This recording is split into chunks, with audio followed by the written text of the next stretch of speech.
Au large de Porquerolles, l'une des épaves les plus connues de Méditerranée. À 50 mètres de profondeur repose le Donator, bateau de commerce coulé par une mine allemande durant la Seconde Guerre mondiale. Aujourd'hui, poissons, algues et gorgones en ont fait leur refuge. Les épaves sous-marines, un foisonnement de biodiversité au cœur du documentaire réalisé par Philippe Gros et Patricia Etoiti. Les épaves, elles attirent les poissons, elles attirent la faune et la flore aussi, puisqu'il y a de la vie qui se crée grâce aux bactéries, grâce à la corrosion. Voilà.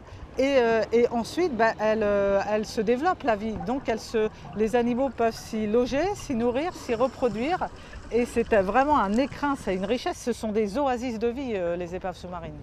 Pour ce film, les deux réalisateurs sont allés à la découverte d'épaves historiques et ont rencontré experts, chercheurs et scientifiques.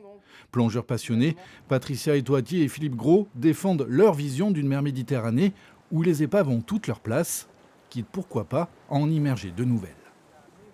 Immerger un navire pour en faire un récif artificiel, ça veut dire évidemment qu'il ne présente aucune menace écologique pour l'environnement.